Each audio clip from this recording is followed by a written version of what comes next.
And I was like, oh, I've sort of really prepared myself to like go down. Mm. Anyway, as I was walking down, I had a little cry because I was like, oh, I'm really nervous. And then I know about the needle and all that, and I was building myself up. And then the anaesthetist, his name was Sama.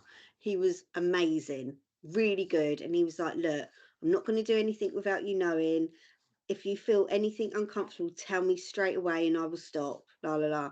Because my last anaesthetist I had with Albert, it was just like shocking, so Oh. painful. Yeah, it wasn't a great experience. So I was that's why I was so anxious about this one. Anyway, he was absolutely brilliant.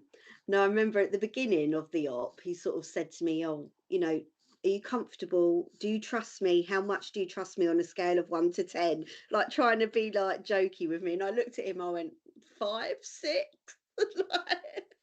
And then halfway through the op, I looked at him and I went to, he was like, do you trust me now? And yeah, don't leave me. Because I was so Oh, scared. And yeah, of I was like, please course. don't leave me. You're the man with the drugs. Don't leave me. Do you know what I mean? But do you know what's interesting also? I found like after I had the op, like they say, oh, some people can have like the shakes. And I did massively. Like, I don't know whether it's shock or, but it took me about 15 minutes to calm down in recovery. And I was so dehydrated as well, because obviously they tell you not to have any like food and drink before. Yeah. Um, so yeah, and then when we got up to the back up to the ward, so I said to Harry, before we go to the hospital, let's buy a load of biscuits so we can take biscuits in with us and like I can have them after.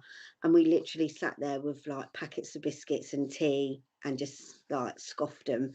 But the best thing ever is the tea and toast. Yeah, the That first tea, time you have it, oh, I yeah. cannot explain how good that tea and toast was. There's something about it. I don't know what it might be, psychological or I don't know, but you know when you're just like, that is the best ever. And then Mm.